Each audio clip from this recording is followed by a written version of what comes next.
Kip Moore performs on Lower Broadway before Stanley Cup Final Game 4 on Monday, June 5, 2017, in Nashville. Photo, Shelly Mays/Tennessean.com.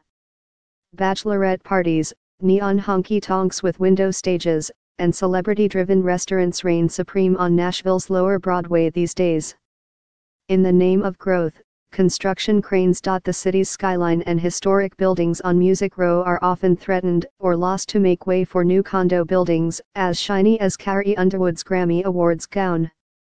But it hasn't always been that way. There was a time when it wasn't safe for brides-to-be to celebrate on Lower Broadway. Honky-tonks were sparse and relegated music to backrooms. Nashville was embarrassed by the genre and its singers. Nashville's long-term relationship with the genre is as on-again, off-again as a country ballad. But at least this verse has a happy ending. It just took longer than the standard 2 minutes to get there. The Blue Bloods who ran this town back in the 40s and 50s flat-out hated country music, says author and country historian Robert Orman. These people were an embarrassment to them. They made low-class music for blue-collar people, and the only time they were in the paper was when they got drunk and crashed their cars. Except for a very small handful, they were extremely prejudiced against country music. In the 60s, Nashville singers and songwriters were met with such disdain that they struggled to secure bank loans that many artists needed to support their careers. More, the soundtrack of Tennessee, it's the music that makes us. More, Memphis recording studios provided the sounds that changed the world.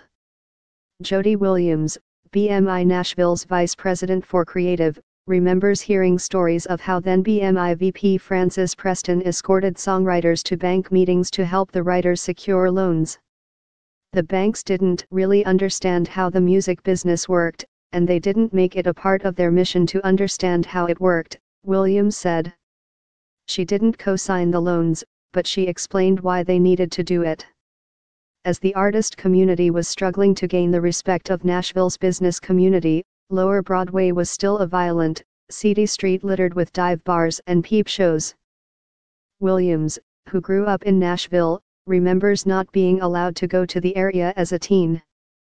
Orman said that on his first trip to Lower Broadway in the early 80s, the windshield on his friend's car was smashed. When Steve Smith bought the famed Tootsie's Orchid Lounge in 1992, the ceiling leaked so much that 50-gallon trash cans were used to catch the water.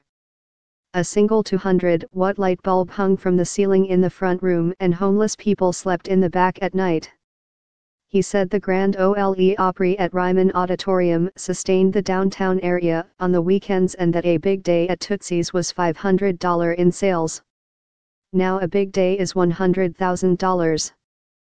Trick Pony performs at the Tootsie's Birthday Bash on Lower Broadway in Nashville on October 10, 2017, photo, Larry McCormick/The Tennessean.